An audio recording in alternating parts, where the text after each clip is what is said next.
C'est la soupe à la grimace pour les soutiens de la majorité présidentielle au lendemain de ce second tour des élections législatives. Après un grand chelem en 2017, l'Union Ensemble laisse échapper 5 des 10 circonscriptions au profit de la NUPES, l'Union des partis de gauche. On en parle justement avec Brieux Roland, référent départemental des Jeunes avec Macron, membre de l'équipe également départementale de Renaissance. Bonjour, merci d'être avec nous. Bonjour, merci de votre invitation. Le premier tour avait été très compliqué, on peut le dire, pour les députés sortants qui avaient perdu pour certains pas mal de voix. Ça s'est confirmé hier soir. Il y avait 8 circonscriptions pour Renaissance, ex LREM en 2017, 2 pour le MoDem. Il n'y en a plus que 3 désormais, Nantes-Orvault, le Pays de Ré et le Vignoble aujourd'hui. Est-ce qu'on peut parler de désaveu ? Écoutez, nous prenons les résultats avec humilité. Ce n'est pas du tout les résultats qu'on attendait. En 2017, nous avions effectué le Grand Chelem, 10 circonscriptions sur 10. Aujourd'hui, nous en C'était quoi ? C'était l'effet surprise Emmanuel Macron, vous pensez, en 2017 ? Oui, Emmanuel Macron était nouveau. Et puis, Emmanuel Macron a eu 5 ans maintenant de mandat. Et puis, nous sommes tombés face à une alliance de la gauche, une alliance menée par la France Insoumise, NUPS, avec un programme totalement démagogique, que ce soit sur le SMIC, que ce soit sur l'écologie, et avec des partis de gauche, malheureusement républicains, je pense au Parti Socialiste, au Parti Communiste Français, qui ont renié leurs valeurs en s'unissant avec cette alliance NUPS menée par la France Insoumise. Donc s'il y a eu finalement des résultats très compliqués pour les sortants, c'est plus à cause de la NUPES, de cet accord à gauche, et vous n'avez pas finalement d'autocritique par rapport à ces 5 ans ? Ah si, sans doute qu'on a pu décevoir pendant les 5 ans de mandat. Et puis nous constatons quand même que les circonscriptions que nous perdons au profit donc de cette alliance de dupes, que ce soit à Nantes ou à Saint-Nazaire, sont quand même des territoires historiquement à gauche, avec des maires comme Johanna Rolland et David Samzin, excusez-moi, qui ont renié leurs valeurs en soutenant la France Insoumise. Donc nous prenons ces résultats avec humilité. Et puis voilà. Le MoDem conserve ces 2 circonscriptions à Nord-sur-Erdre et La Baule avec des bons scores par rapport à certains de la majorité présidentielle. Comment vous l'expliquez ça ? Écoutez, ce sont des territoires fortement macronistes avec donc Sarah El Haïry et Sandrine Josso. Nous sommes très heureux qu'elles soient reconduites pour 5 ans et qu'elles siègent au sein de la majorité à l'Assemblée nationale.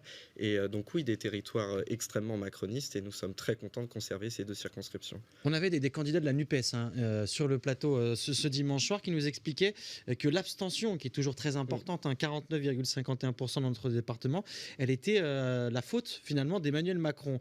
Quelle est effectivement votre part de responsabilité dans cette abstention ? C'est pas la faute que d'Emmanuel Macron, je crois que c'est la responsabilité de l'ensemble du personnel politique qui doit prendre à bras-le-corps ce sujet, parce que plus l'on avance, plus l'on voit que dans les élections, l'abstention est forte. Et donc on va devoir se rassembler sur ce sujet, essayer de rapprocher les citoyens de la chose politique, parce qu'on est quand même un peuple politisé qui aime la politique, mais malheureusement on a eu donc dimanche plus d'un Français sur 2 qui ne s'est pas rendu aux urnes. Donc c'est un vrai problème que toutes les personnalités politiques, doivent prendre à bras le corps. Même chose, le président de la République a toujours évoqué sa priorité de combattre l'extrême droite. Le RN n'a jamais été aussi haut avec 90 députés, alors aucun de Loire-Atlantique, mais le parti progresse ici aussi. Vous l'expliquez comment vous êtes percé, y compris dans un territoire un territoire toujours hostile historiquement à l'extrême droite. Bien sûr, depuis 2017, on se bat contre les extrêmes, que ce soit l'extrême droite qui a progressé puisqu'ils ont près de 80 députés à l'Assemblée nationale, et contre l'extrême gauche aujourd'hui aussi qui remporte 5 des circonscriptions.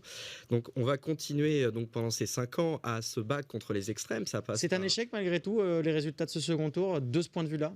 Oui, ce ne sont pas des résultats qu'on espérait, loin de là, puisqu'on n'a malheureusement pas de majorité absolue. On arrive tout de même en tête au niveau national. On conserve 5 circonscriptions sur la Loire-Atlantique.